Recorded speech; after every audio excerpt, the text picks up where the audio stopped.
Good morning students. मैं Rekha Sharma, associate professor political science, Rajiv Gandhi Rajkiya Mahila महाविद्यालय भिवानी से बीए द्वितीय वर्ष के विद्यार्थियों के लिए आज हम करेंगे परंपरावादी उदारवादी राज्य के कार्य, function of states according to traditional classical liberalism.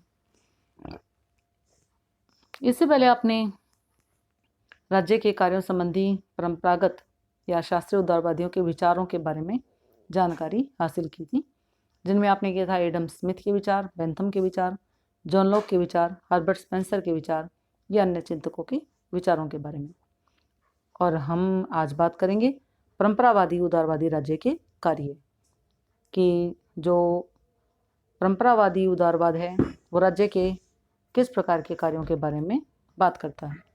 राज्य का परंपरागत अथवा शास्त्रीय उदारवादी सिद्धांत निरंकुश राजतंत्र के प्रतिक्रिया स्वरूप अस्तित्व में आया और इस प्रतिक्रिया के विचारों का प्रतिनिधित्व एडम स्मिथ ने, हर्बर्ट स्पेंसर, बेंथम और लॉक जैसे विद्वानों ने किया था। इन विद्वानों के विचारों को सामूहिक रूप से नकारात्मक अथवा परंपरावादी उदारवादी विचार का नाम दिया जाता है, यानी हम उन्हें परंपरावादी या नकारात्मक विचारधारा भी कहते हैं। ये सभी विद्वान राज्य के कम से कम काम और व्यक्ति को आर्थिक क्षेत्र में अधिक से अधिक स्वतंत्रता का समर्थन करते हैं, यानी ये राज्य को कम से कम काम देने के पक्षधर हैं और व्यक्ति को ज़्यादा से ज़्यादा आर्थिक स्वतंत्रता। इन विद्वानों ने राज्य को कुछ सीमित कार्य ही सौंपे और समाज कल्याण और आर्थिक कार्य करने के लिए राज्य पर प्रतिबंध लगाए थे। इसलिए इन विद्वानों के विचारों को नकारात्मक उदारवाद का नाम दिया गया है। इन विद्वानों ने राज्य की अहस्तक्षेप की नीति का भी समर्थन किया था। तो परंपरागत अथवा शास्त्रीय उदारवाद के समर्थकों के अनुसार राज्य के कौन कौन से कार्य होने चाहिए? राज्य के निम्नलिखित कार्य होने चाहिए, अर्थात राज्य को ये कार्य करने चाहिए। सबसे पहला कार्य आता है लोगों के जीवन व संपत्ति की रक्षा करना, protection of life and property of state. परंपरागत विचारधारा के अनुसार राज्य का कार्य लोगों के जीवन व संपत्ति की रक्षा करना है। लॉक के अनुसार प्राकृतिक अवस्था में भी लोगों को जीवन, संपत्ति तथा स्वतंत्रता के अधिकार प्राप्त थे। अरस्तु ने ठीक कहा था कि राज्य का जन्म व्यक्ति की रक्षा के लिए हुआ तथा उसके जीवन को अच्छा बनाने के लिए राज्य विद्यमान है। इन विचारकों का मत है कि राज्य ना तो ये अधिकार प्रदान करता है और ना ही छीन सकता है। राज्य द्वारा व्यक्ति के इन अधिकारों को सुरक्षा प्रदान की जानी चाहिए, जिससे कि व्यक्ति इन अधिकारों का अधिक से अधिक आनंद प्राप्त कर सके। राज्य के मुख्य कार्य नागरिकों की रक्षा करना और राज्य का जन्म ही इस आवश्यकता के कारण हुआ था। यदि राज्य व्यक्ति के इन अधिकारों की रक्षा करने में असमर्थ है तो उसका अस्तित्व ही समाप्त हो जाएगा। तो इस प्रकार से आपने देखा कि उदारवादी राज्य को क्या कार्य देना चाहते हैं? लोगों के जीवन और संपत्ति की रक्षा करने का कार्य। अब हम बात करते हैं दूसरे कार्य की, वो है शांति तथा व्यवस्था को बनाए रखना, to maintain peace and order. परंपरागत उदारवादी विद्वानों के अनुसार राज्य का कार्य क्या है? देश में शांति बना के रखना, व्यवस्था बना के रखना। और राज्य इसलिए कानूनों का निर्माण करता है जिससे कि कोई व्यक्ति दूसरे व्यक्ति को किसी प्रकार की भी हानि ना पहुंचा सके। यह मानव स्वभाव है कि कानून होने के बावजूद भी परस्पर वाद विवाद होते रहते हैं, लड़ाई झगड़े होते रहते हैं, सीमाओं में विवाद देशों के चलता रहता है। तो इस प्रकार से लोगों के विवादों को रोकना और शांति व्यवस्था को बनाए रखना किसका कर्तव्य है? राज्य का। और राज्य के कानूनों को तोड़ने की स्थिति में राज्य अपराधियों को दंड देती है। यदि राज्य में शांति व्यवस्था ना रहे तो लोग अपने अधिकारों का उपयोग करने में असमर्थ होंगे तथा ऐसी स्थिति में राज्य की भी आवश्यकता नहीं होगी। हम बात करते हैं नेक्स्ट कार्य की, और वो है बाह्य आक्रमणों से रक्षा, to protect from external aggression. राज्य का एक अन्य कार्य है कि विदेशी आक्रमणों से देश की रक्षा करना। इतिहास इस बात का साक्षी है कि आदिकाल से युद्ध होते आए हैं, होते रहे हैं और इन युद्धों के कारण बड़े बड़े साम्राज्य स्थापित हुए हैं। शक्तिशाली राष्ट्र निर्बल राष्ट्रों को अपना शिकार बनाकर उन्हें गुलाम बनाते आए हैं।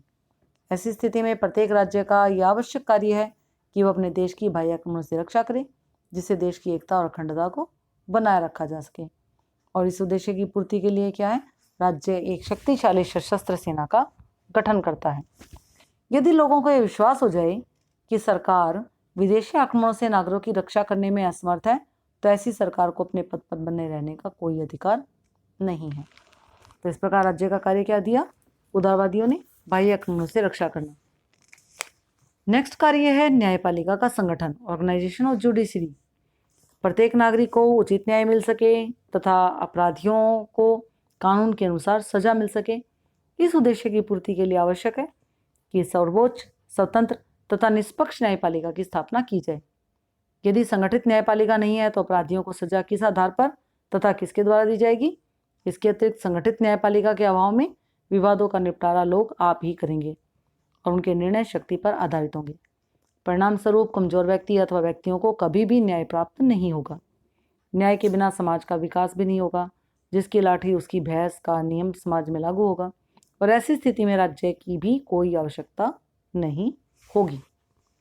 तो इस प्रकार आपने देखा कि प्रत्येक नागरिक को उचित न्याय मिल सके, अपराधियों को दंड मिल सके और इसी उद्देश्य की पूर्ति के लिए आवश्यक है कि एक सर्वोच्च, स्वतंत्र और निष्पक्ष न्यायपालिका की स्थापना की जाए। तो ये न्यायपालिका किस प्रकार की होगी? यह संगठित न्यायपालिका नहीं है तो अपराधियों को सजा किस आधार पर और किसके द्वारा दी जाएगी? यदि संगठित है तो वो अपराधियों को सजा भी देगी। इसके अतिरिक्त संगठित न्यायपालिका के अभाव में विवादों का निपटारा लोग आप ही करेंगे और उनके निर्णय शक्ति पर आधारित होंगे। तो परिणाम क्या होगा? परिणाम स्वरूप कमजोर व्यक्ति अथवा व्यक्तियों को कभी भी न्याय प्राप्त नहीं होगा। न्याय के बिना समाज का विकास भी नहीं होगा, यानी जिसकी लाठी उसकी भैंस का नियम समाज में लागू होगा। ऐसी स्थिति में राज्य की भी कोई आवश्यकता नहीं रहेगी। हम बात करते हैं लास्ट फंक्शन की और वो है टैक्स लगाना तथा एकत्रित करना। नकारात्मक अथवा परंपरागत उदारवादी विद्वानों के अनुसार राज्य का एक अन्य कार्य है उचित टैक्स लगाना और एकत्रित करना। यानी राज्य को अपने सीमित कार्य करने के लिए भी धन की आवश्यकता पड़ती है। यानी जरूरी नहीं है कि ज़्यादा कार्य करने के लिए धन की आवश्यकता पड़े, कम कार्य करने के लिए भी धन की आवश्यकता तो पड़ेगी ही। इसलिए राज्य अपनी आर्थिक आवश्यकताओं की पूर्ति के लिए कई तरह के टैक्स लगाता है तथा एकत्रित करता है। जो व्यक्ति करों की अदायगी नहीं करता उसे दंड देने की व्यवस्था करना राज्य का कार्य है। तो इस प्रकार आपने कौन कौन से कार्य देखे उदारवादियों के अनुसार राज्य के कार्य। सबसे पहले नंबर पर आता है लोगों के जीवन और संपत्ति की रक्षा करना। दूसरे नंबर पर आता है शांति तथा व्यवस्था को बनाए रखना। तीसरे नंबर पर आता है बाह्य आक्रमणों से रक्षा करना और चौथे नंबर पर आता है न्यायपालिका का संगठन और पांचवें नंबर पर आता है टैक्स लगाना तथा एकत्रित करना। तो इस प्रकार हमने नकारात्मक उदारवादियों के विचार देखे। सबसे पहले हमने जाना कि उदारवाद क्या होता है, जिसमें आपने देखा था कि उदारवाद का जो परंपरागत रूप है उसे हम परंपरागत और नकारात्मक उदारवाद के नाम से जानते हैं। और इस प्रकार हमने राज्य के कार्यों संबंधी परंपरागत या शास्त्रीय उदारवादियों के विचारों के बारे में भी जानकारी हासिल की, जिसमें एडम स्मिथ का नाम आता है सबसे पहले, जिसने हस्तक्षेप की नीति राज्य के द्वारा बताई कि राज्य को किसी भी व्यक्ति के आर्थिक मामलों में हस्तक्षेप नहीं करना चाहिए। और इस प्रकार जब राज्य हस्तक्षेप नहीं करेगा तो व्यक्ति स्वतंत्र होगा और स्वतंत्र होने के कारण आर्थिक प्रतियोगिता होगी और परिणाम स्वरूप व्यापार तथा वाणिज्य में प्रगति होगी। तो इस प्रकार जो एडम स्मिथ था वो नकारात्मक राज्य अथवा पुलिस राज्य का समर्थन उसने किया कि राज्य को केवल राजनीतिक कार्यों तक ही सीमित रहना चाहिए। राज्य का केवल कार्य आंतरिक शांति व्यवस्था बनाए रखना और देश की सुरक्षा करना है। और दूसरे हमने बेंथम के विचार किए, जिसमें उसने कहा था कि बेंथम के विचार सुखवाद के सिद्धांत पर आधारित है, यानी प्रत्येक व्यक्ति अधिक से अधिक सुख चाहता है और व्यक्ति के जीवन का एकमात्र उद्देश्य अधिक से अधिक सुख प्राप्त करना है। तीसरे नंबर पर हमने जॉन लॉक के विचारों के बारे में जानकारी प्राप्त की थी कि जिसमें उसने जो इंग्लैंड के अंदर 1688 की शानदार क्रांति हुई थी उसका समर्थन किया था और राज्य के सीमित कार्यों का वो समर्थन करता है। राज्य लोगों के जीवन का आर्थिक व नैतिक विकास करने के लिए उत्तरदायी नहीं है। और फिर हमने हर्बर्ट स्पेंसर के विचार किए थे कि जिसमें वो एक अंग्रेजी विद्वान था और उसके कई प्रसिद्ध रचनाएं भी प्रकाशित हुई थी। तो स्पेंसर ने डार्विन के प्राकृतिक विज्ञान के आधार पर योग्यतम को जीवित रहने का अधिकार है का सिद्धांत दिया था। स्पेंसर के अनुसार व्यक्ति के जीवन में संघर्ष है और प्रत्येक व्यक्ति अपनी आवश्यकताओं की पूर्ति के लिए संघर्षरत है, और इस प्रकार संघर्ष में वही सफल होता है जो दुश्मन की तुलना में अधिक योग्य हो। तो राज्य की व्यक्ति के कार्यों में कोई हस्तक्षेप नहीं करना चाहिए और व्यक्तियों को जीवित रहने का अधिकार है, समाज में केवल योग्य व्यक्तियों को।